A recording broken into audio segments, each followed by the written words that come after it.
hasn't necessarily led to victories. So I think a lot of it for Team8 has to do with either neutralizing or having an advantage in their bottom lane. And I'm sure Team8 is saying, what a time to be playing Cloud9. Rumble ban. Victory to come here with how far they have been falling down. And yeah, Rumble's the first one out. They don't make the same mistake. They are right on board with Zion Spartan in that mindset. LeBlanc and Hecarim also banned out. See CaliTrolz. Actually, just a lot of Hecarim in general yesterday was wreaking havoc on the Rift. Absolutely. History teacher. Knows the history of Balls' 17-0 LCS Rumble score. He does. Also banning away the Rise, so double top lane bans thus far for Team8. See if the Alistar Callista get through here has been pretty big priority as well. The Sivir, however, is going to be knocked out. We've seen the utility that has brought to teams from behind, able to re-engage fights, get the picks they want. No Sivir for either of these teams to start off day 2 here in week 3. We keep talking about what a crazy path this is for Champion Select, only because there are so many power picks. Sometimes I actually don't like watching Champion Select when there's so many power picks because they're just, well, I guess this is up. Gragas, he's the jungle guy. And they first pick it right there. Because only some of these bans can be considered strategic. So the Sivir ban, even though she is a bit of a power pick, can still be considered a strategic ban. For sure. Sivir either sets up or disengages team fights pretty much better than any other AD carry. I know Varus and Ashe can get it with the crowd control early, but the move speed in general is fantastic for Sivir. And considering Cloud9 actually had some very poor team fights yesterday against Team Liquid, they don't want to allow Team8 with Sivir to kind of just run into them and force team fights that Cloud9's not ready for. So that's the one nice ban I see out of this. Really select. Kind of highlighting that organization Cloud9's trying to find within Incarnation in the mid lane, within the 5 members of their team now. So far, the Gragas can kind of pick some out, put some into a position where Incarnation can pick them off for the rest of the team. We'll see how much more chaotic they can make that composition, or how much they can synergize with it. The other side, pretty nice pickups. Porpoise looks like he's going to be a nuisance in the jungle. Nunu pickup there, and the Alistar coming in for Dodo. So they definitely have the ability to go late game fights. Yeah, and quite honestly, Team8 could be going for a very similar team comp to what they had yesterday. Yesterday they ran the Nunu jungle with an Azir mid lane and a Jinx AD carry, so he had 2 pretty blood boilable targets. With the rec size still up, it kind of just goes to show that Team8 is looking for a more team fight focused jungle control, and most importantly, a strong front line to maybe control these team fights, which they're hoping this game comes down to.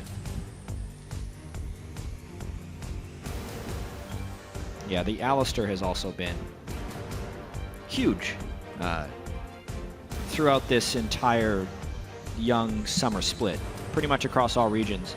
A lot of that has to do with supports doing more and more roaming early on in the game, and Alistar is just kind of unmatched with those early ganks, not to mention once he hits 6 for turret dives. Ooh, Karma support for LemonNation. All right. So LemonNation has actually been spamming this Karma support in solo queue.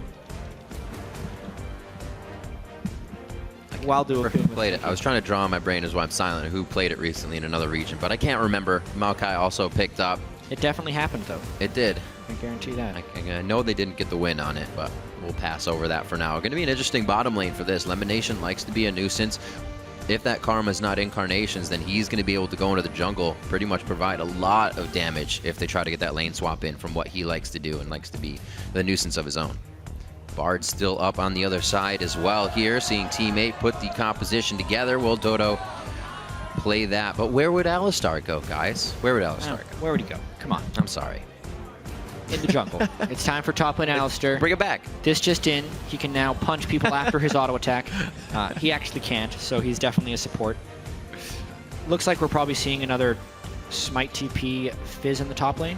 Yep. That, even though CaliTrolz has yet to play it, this LCS split, that is a CaliTrolz special top lane champion. He actually played a lot of top lane Fizz before the Cinderhulk meta, so he's got the Fizz skills. Tank Fizz obviously plays much differently, but I do like it out of CaliTrolz for that type of play style. Speaking with a few of the members, CaliTrolz' champion pool is much more talked about amongst the team before things are actually played. It's kind of discussed. The team wants it as well. It's not going to be, we'll try this and go off these strats. So team on board with the Fizz. A lot of people have been lately, so we'll see some good power coming out of the top lane here. It's going to be going against Ball's Maokai. He can also provide for the team in those late fights. Meteos gets big on the Gragas. Slow picks coming in here. I was wondering if we would see a Varus. Incarnation explicitly said he likes to be aggressive in the mid lane. Now he can do so. We've seen a lot of regions. Recently, Pawn reckoned face with some Varus in the mid lane. So let's see if we can get it here in the really nice. Really nice poke mid laner as well as a cleanup AD carry. And substantial shielding that can come through from Karma. Should be really fun to watch here. We've seen Incarnation practicing a lot of the meta picks throughout his time in North American solo queue. A lot of that has been Azir, which unfortunately for Cloud9, they've picked up 2 losses on. But this one is just almost mid-game focused poke champion, and Cloud9, this whole team wants to snowball the mid-game. Echo, by the way, has made it through this entire pick and pan phase. I would love the Echo pick actually for this. I have not seen it go up against an AD mid. We haven't really seen Slooshi go too hard. He does like his LeBlanc, likes his Orianna, but it looks like he's going to stay safe on the Azir here. A little bit more zone if they get it. It's a fairly telegraphed pick after they pick the Corki, because they want a viable Blood Boil target for the Nunu, and it's also something they found success with yesterday. So late game in team fights, if Cloud9 cannot close onto the Azir, he is going to destroy them. And that's basically what happens with Blood Boiled Azir, who gets the attack speed bonus for his Sand Soldiers, which hit with a very impressive AP ratios. Pretty perfect Blood Boil target. Well, these guys like to team fight, and that's how they were winning yesterday. We'll see if they can keep the map control under control as well, if you will. Something they were letting go to the wayside when focusing on too many kills on the side of Teammate. Cloud9 just overall looking to see if they can get that power back into position and start going up the right road. That's true.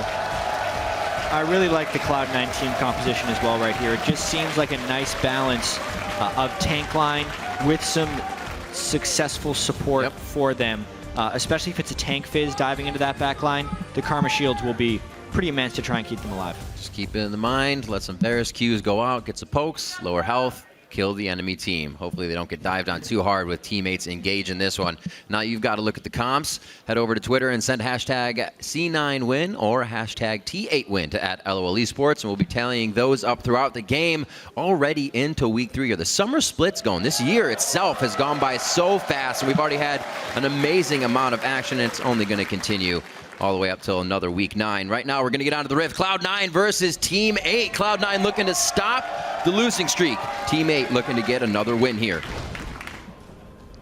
Yeah, trying to end the week 2-0, which would be quite a turnaround from the 0-4 start that Team 8 so disappointingly had for themselves.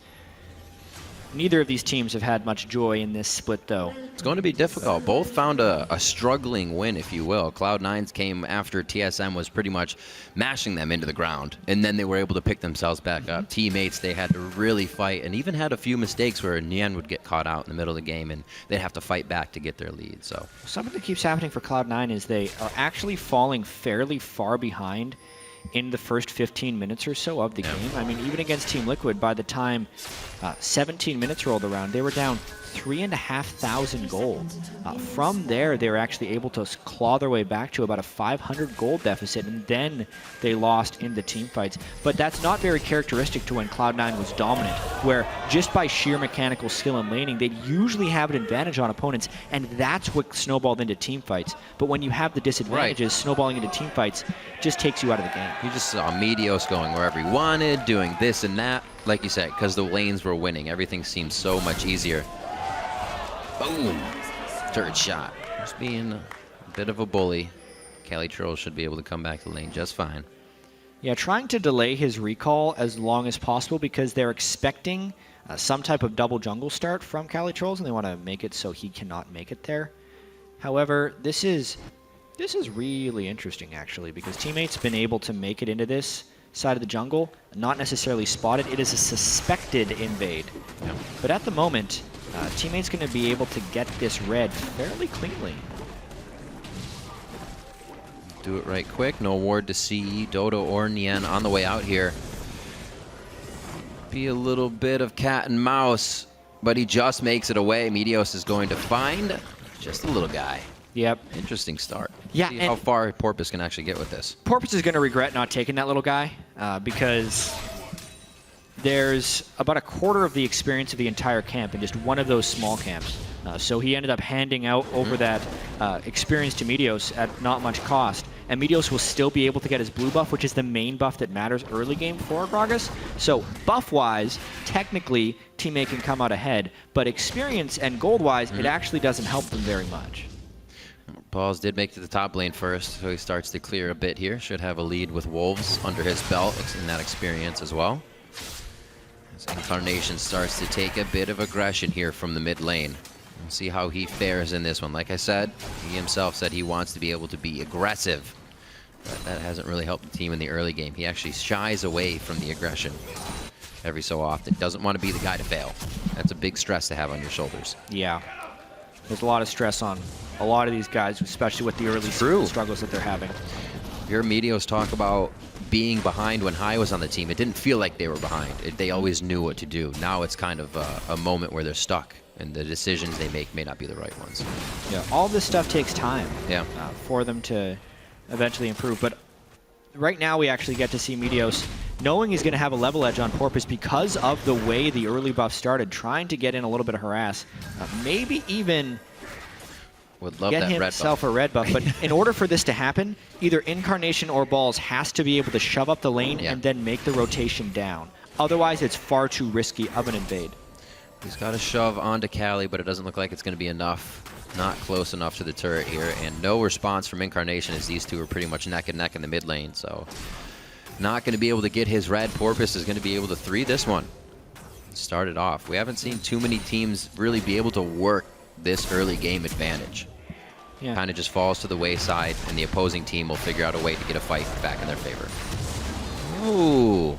Look at this little slap fest up here. 200 HP on Balls. That's going to be the hit. Tick goes down, but he's already got the consumables going in. Both of them blowing summoners left and right. So that's a flash TP down and a TP smite down. Yeah, this is actually really bad for Balls in the top lane on Maokai, though, because the wave is pushed against him. Both of their teleports are down. So basically, if Balls goes back here, he's going to miss a couple of waves of experience that CaliTrolz is going to be able to get. Since Balls started the camp, teleported in the lane, and then still lost the lane, it's going to put him at a pretty big disadvantage.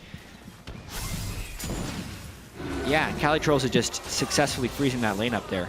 Yep, Porpoise already got some forward vision in, so a bit of an advantage here to teammate in the early game. They're going to have eyes on Meteos if he's in the top side, and if he's not in the top side, they're going to know that because he's not on the ward.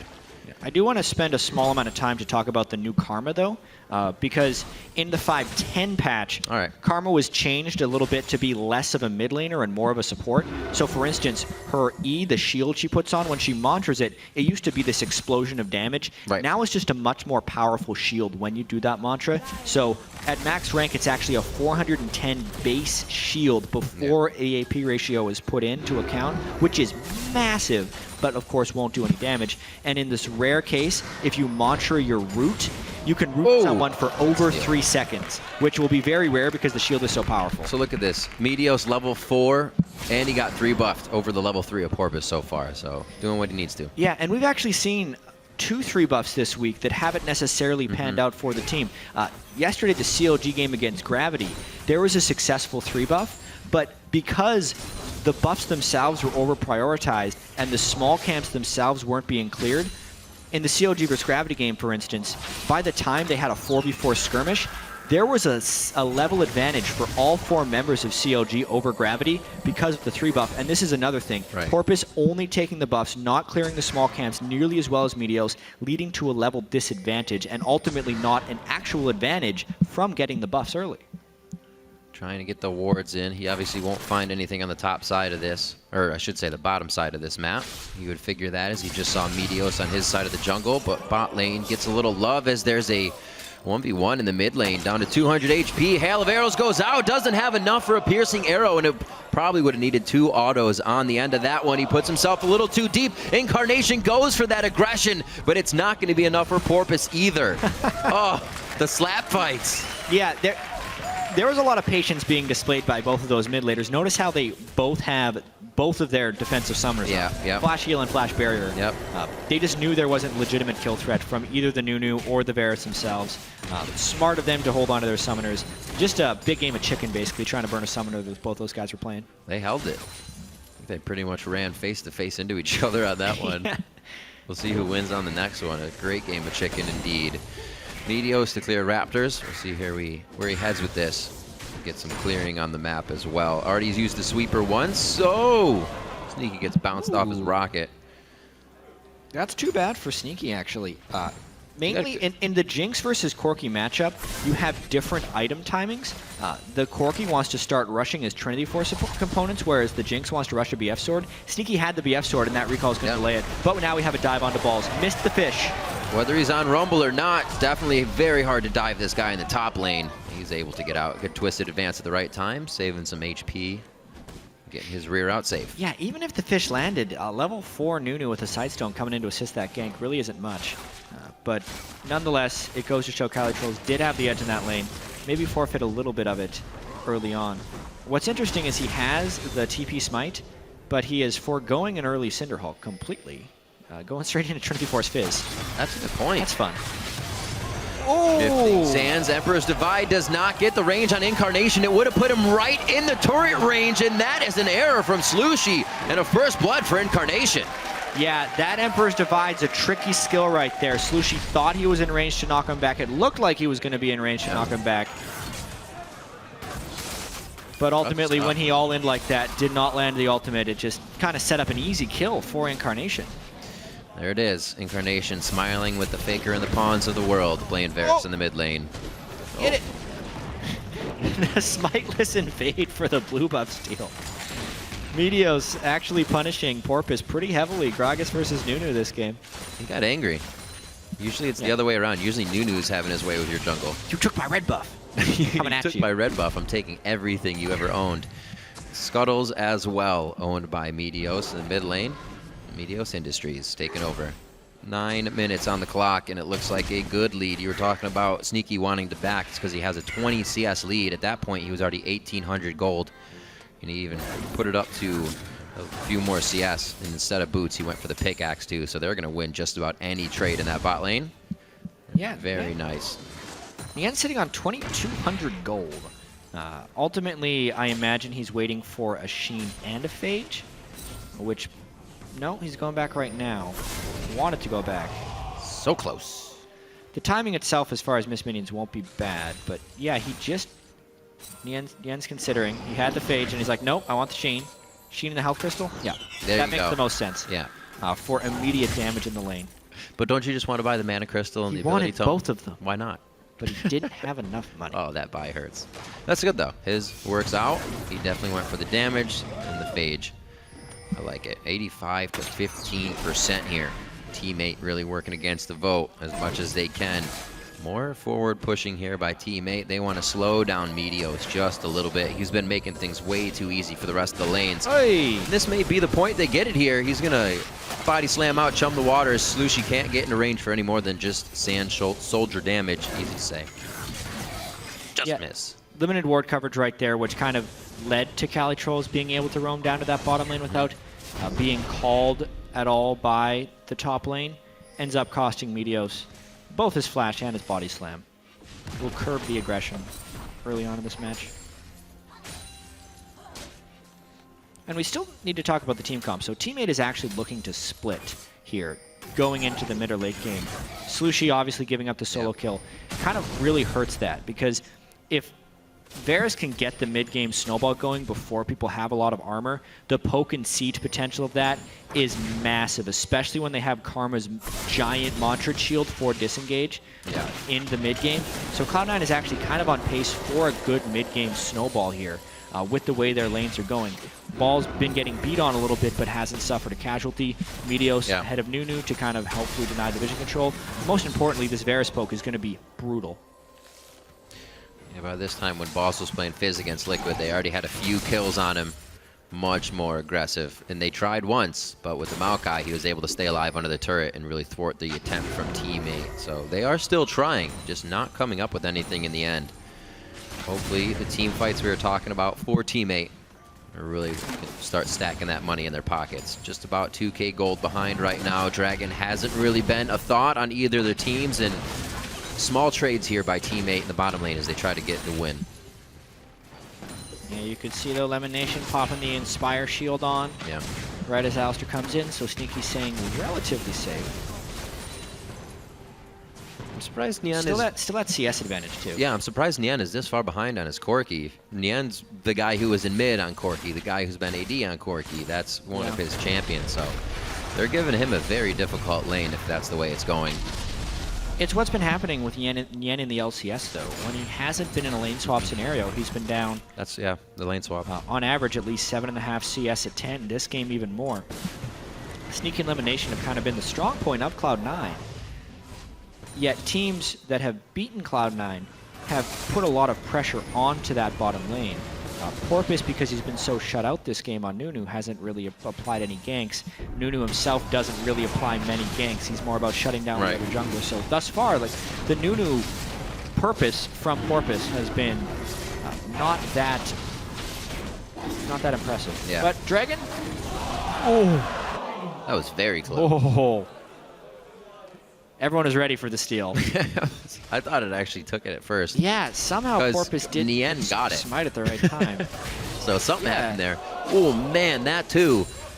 Right down to about 75% HP. Here comes another one just to the backside of Slooshi, and this turret should be going down regardless soon. We see Meteos starting to push a little bit towards the river, and they may start to get good pressure. Pink ward from Slooshi should keep him safe from the overall dive, but you can see how much more C9 wants to push this. There's the pings on Meteos. Yeah, they're really applying pressure to this mid and bottom lane, which is another thing that's allowing Meteos to create these advantages on a Porpoise in the jungle. Yep. Of course, Cloud9 going for this mid-game snowball. If they don't get it, they're going to still be at danger of Slooshi's blood-boiled Azir later in the game. I mean, that's kind of how Teammate picked up their win against Enemy yesterday. Even though Porpoise was really far behind on Nunu, since when they double jungled, he actually gave a lot of early farm to CaliTrolz, his Smite top laner, and Hecarim, who then was able to snowball the game from that as well. So Porpoise can play from a deficit on Nunu. He's done that before and can do it quite well. Man, it's going to be hard. This game, it's going to be hard. Walking around a security system of wards right now. Meteos was just able to put in, along with clearing that pink ward that Slooshi put up. This could be the kill. Oh, right into the turret. That's what he wanted. The flash out from Incarnation. It's going to be Meteos to help him pick up the kill as they 2v1 dance around the mid lane. Woo! So this time Slooshi does get the Emperor's Divide back into the turret, but it's not enough because Meteos was there to help him out on the other side. Turret under immense pressure, but Incarnation obviously too low to withstand. Picking up that Brutalizer and pickaxe though. Yeah. Ooh, that's gonna hurt. They had their eyes on the mid lane and pretty much stuck with it until they found Slooshi to go down again. He's 0-2-0. Like you said, those summoners are blown on him, so it's gonna be harder for anything to happen for Teammate. A little bit of a breather here for Cloud9. They're pretty happy with what just happened, and they took bottom turret in that instance as well with the pressure that Sneaky and LemonNation are putting on. 142 to 118, just cause. He wanted to steal it. He's close. Couldn't steal it. They need to go back to base as well because Corki just hit his Trinity Force item timing, and Sneaky needs to match that with an Infinity Edge. Being able to kill that turret, though, just kind of goes to show the superiority that Sneaky and Lemon had in that lane. Jinx Karma versus Corki Alistar. Every time they kind of, I wouldn't say bring something new to the lane. We've seen things before, but the way they play it on the LCS stage, now the Karma Jinx for this split, it just kind of takes people by surprise. Nien and Dodo not having the greatest time in that bot lane. Have finished the Trinity Force, as we were saying. But Lucidity Boots here for LemonNation to keep that harass on as they were in the lane. There's a lot going on in this game as far as Cloud9 being able to dominate the mid and bottom lane. But I'm really curious as why CaliTrolz has a Smite top laner and no Smite item going Trinity Force first. Because if he wanted a combat summoner, he could have won the lane with Smite Teleport. He would have killed balls in 1v1s if he... Sorry, not Smite Teleport, with Ignite Teleport. Right, okay. Like a Hecarim would do if he's going to go almost had me. with the Smite or the Ignite. Yeah, sorry about that. Very good. But because if he's going this Smite Teleport thing, the reason that's good is when you get Challenging Smite, it's like a slightly weaker Ignite on a shorter cooldown, and you can use it to duel people consistently. Yeah. At this point, he's only going to have that smite at him really late into the game. Maybe he's not even going to go Cinderhulk. I just think it's a weaker early game strat where he could have had an early game advantage. Dive number 2. They try once again. They are going to have a third member here. This is where CaliTrolz can start to get himself a little bit back into the game if they hadn't got enough already. That one goes over to Nien. They do get the assists in, but a lot of resources to the bot lane for what's happening top. Yeah, the question is how much is that going to cost them? Yes, they picked up their first kill of the game onto balls, but what does Cloud9 get after it? Teammates not even getting their first turret, whereas Cloud9 is picking up their 4th thanks to that roam. If you're running an analysis after that one, definitely not worth. No, hashtag not worth. It happens, even if you say it in chat. Minute and 30 onto Dragon. This preps nicely for Cloud9 to have time to set up more wards and play this one methodically. They haven't gotten themselves into any trouble just yet. That kill coming only from the bot lane because Balls was kind of left out to dry there. Not much anybody could do about that. Teammate knew that. Right onto Slooshi, looking for the big one as well. Right back into the turret. Didn't actually get as much distance as they wanted. It may save his life. Oh! He's got just about 10 HP. And the absolute zero zones out the fight just enough, but he stays in range for the piercing arrow. One more coming from Incarnation before he hits the ground. And now they're on the LemonNation. He puts himself back in the fight, so hopefully Sneaky can get away. But somehow Teammate has found the fight. They call me wrong. Cloud9 did go too far, and they overstayed their welcome to get aced on this fight. It's only going to take a bit more. The big one hits, and he's going to get chomped down by the Wolves. Far too far on the chase to get a Slooshi kill. They did so much right that they felt cheated that they didn't get that Azir kill. First off, Meteos knocking him back to a flash as Azir, then he blocks his QE combo to keep him in range, but the Emperor's Divide rules all. It stops them from finishing the kill. Porpoise comes in, gets a full channel absolute zero in, and then the collapse actually arrives from Teammate to get cleanup afterwards. This game was so well controlled by Cloud9, and they just lost the majority of their advantage. It just opened up for Teammate. Yeah. First off, they speed him up with Karma, which is really nice. They knock him backwards. Meteos blocks the move. They think, great, he's dead. But they're pulverized at the beginning of an absolute zero, so they're too slow to get out of it. It blows them up as they're going through. The missile from Sneaky gets absorbed by the tank Alistar. Pretty much after the initiation, everything went wrong for Cloud9. CaliTrolz arrives for the collapse on his Trinity Force Fizz, which gives him the gold, by the way, for the Cinderhulk, so he's now turned on as far as power is concerned. And it's right as the Dragon is respawning as well. That was so amazing for Cloud9, or for Teammate in their quest to win this game. And you could see Incarnation was thinking what everybody else was. Slooshi's going to go behind the turret. He completely whiffed that Chain of Corruption, firing it where Slooshi actually would have landed, but he stopped on the structure, so that was very big as well for that to happen in favor of Teammate. Dragon goes over now, not going to be stopped by Porpoise on that one. Nothing coming in the super rocket area. Oh, Nien very low. There's the rocket. Meteos gets to chum the waters. He's perfectly fine with that. He loves seafood. 6-5 now, 20.5 in, and you can see the gold leads closed up quite a bit here. The deficit is only about 2K now for Teammate. That Dragon helps them in their pursuit to 5, but they still have quite a long way to go. Yeah, I didn't actually quite see how Nien got so low there. I was paying attention to CaliTrolz flank around the side. That significantly hurts this turret game, again for Teammate, who's going to be playing pretty heavily from their back feet.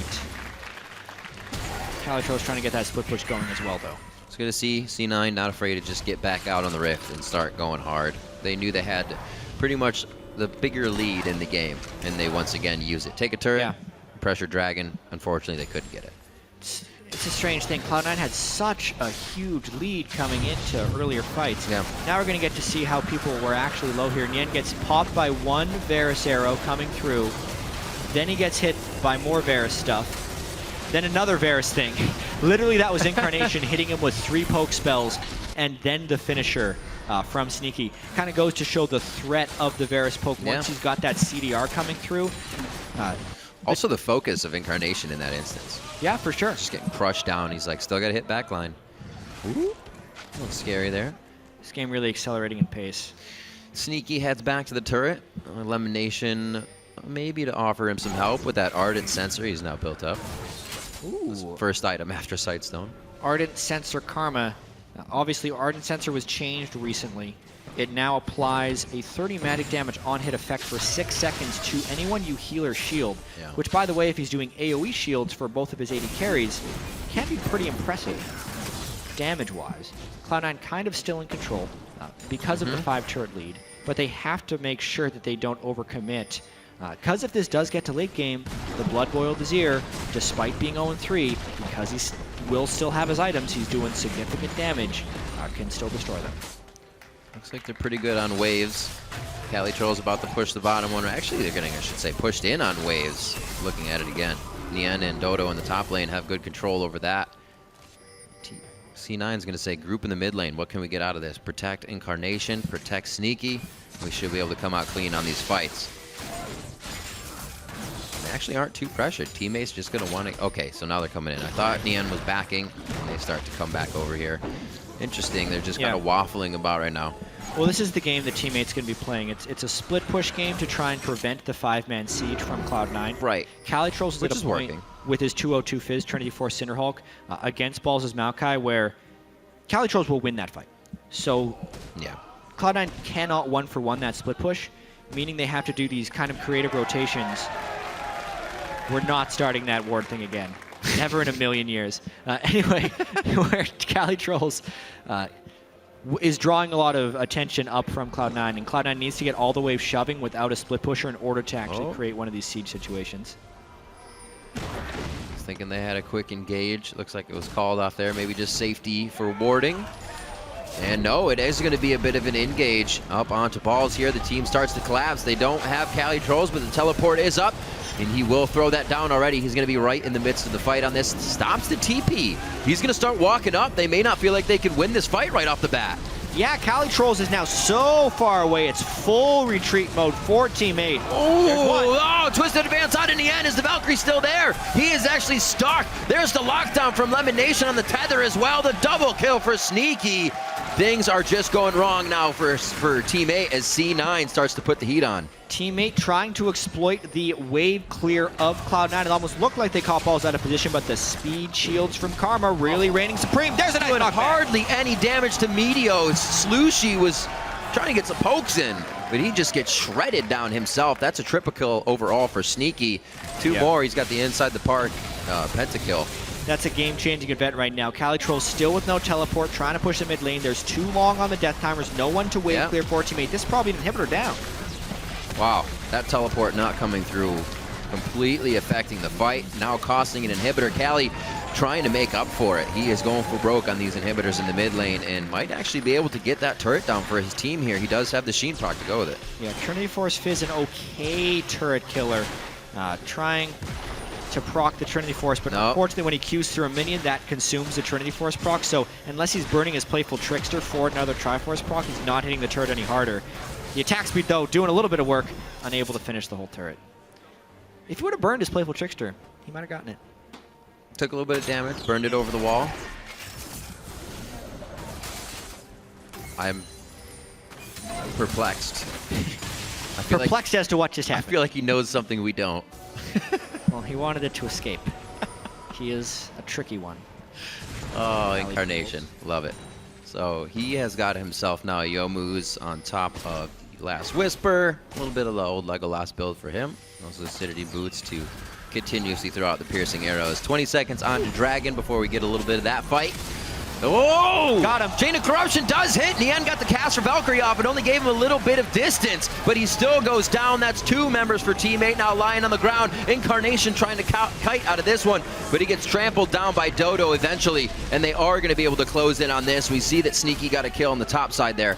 They don't even want Dodo. Great focus, great call to go for the turrets. And I love the confidence from Incarnation there to instantly flash ult onto them right there, because that will grant them the second inhibitor, maybe full control of the game, and that's not a play Incarnation would have thought to make earlier on in the season because he didn't want to be the one to mess up. Nope. This time, he's the one to make the play, and it grants Cloud9 a good edge. They all follow through on that one. Communication. Porpoise better hurry. At least on point for the time being. We do know the late game to be where Cloud9 can make some mistakes. Here looks like they're going to actually pick up one more advantage. The twisted advance. He's not going to be close enough. Oh, he steals the dragon. Porpoise gets out though. I don't know if anybody's going to be able to chase, but Meteos A tree versus a big man. Oh, here comes Incarnation from the other side. He's just going to pick himself up a freebie. Here's a gimme. Bloop. Gets him down. Bullseye. Bullseye.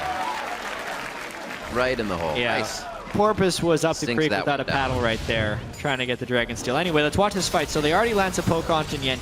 Instant chain from Incarnation after the flash, and then comboing him. And also putting themselves in a position where the Emperor's Divide was used in a very strange way. Yes, the Emperor's Divide did kill Incarnation, but it also got rid of T8's secondary carry, and they needed Azir to clear the waves afterwards. Basically, Cloud9 doing a great job of focusing down the Azir and Nien's Corki fight after fight.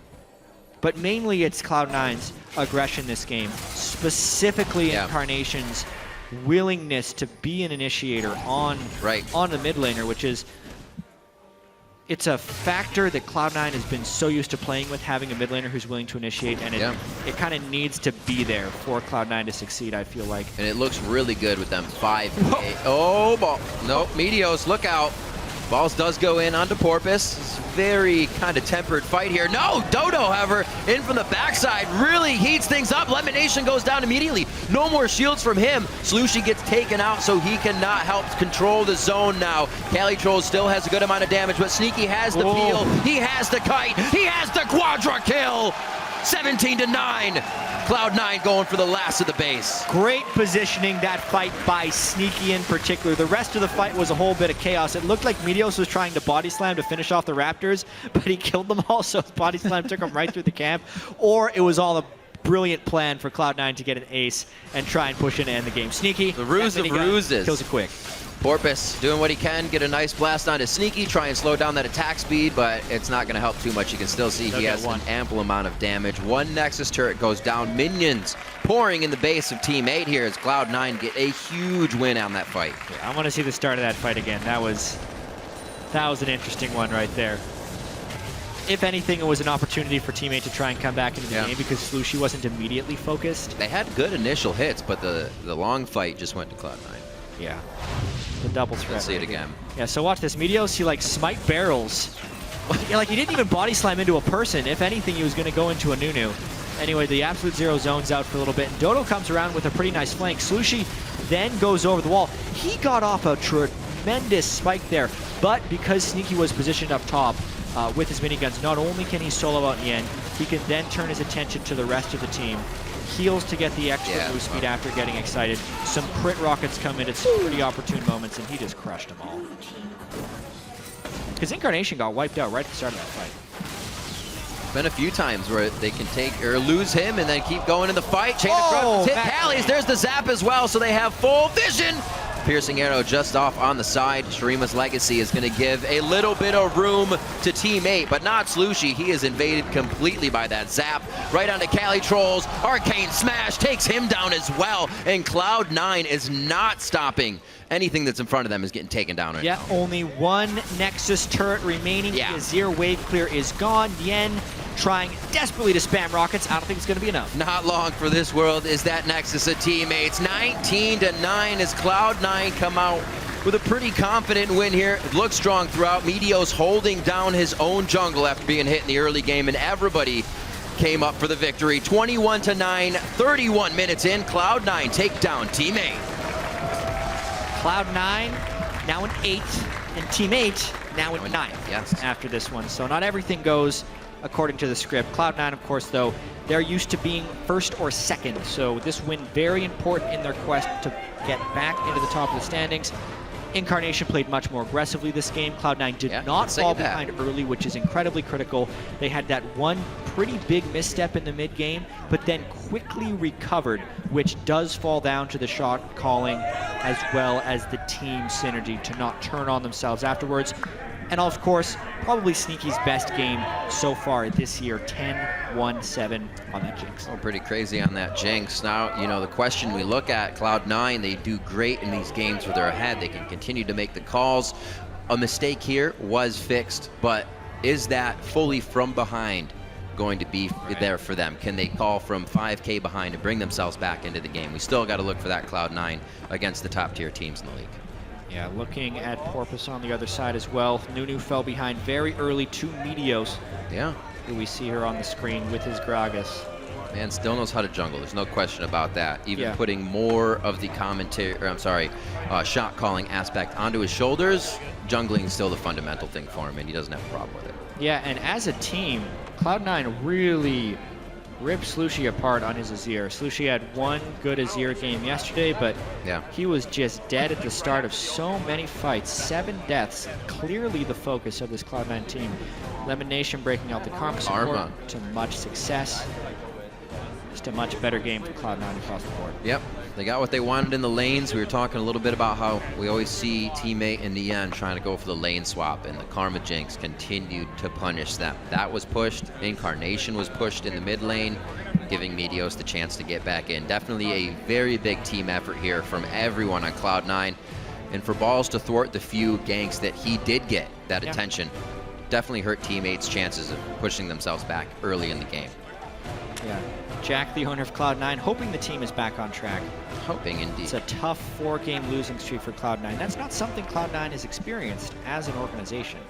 So, very important for them to recover before the end of week 3. Still plenty to work on as a team, of course. They would have liked that to be a cleaner victory after having such an early game edge. True.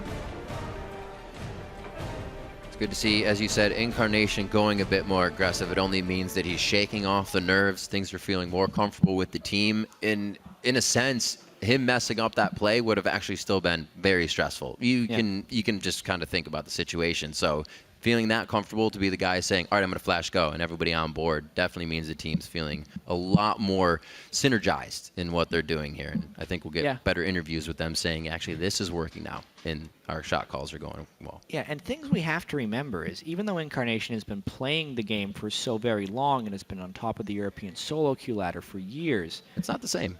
Not even close. And this is only his 3rd week in front of a stage with a completely new team in a new country. So there's plenty of things that can still be improved upon. And this game, hopefully for Cloud9, is the beginning of that journey.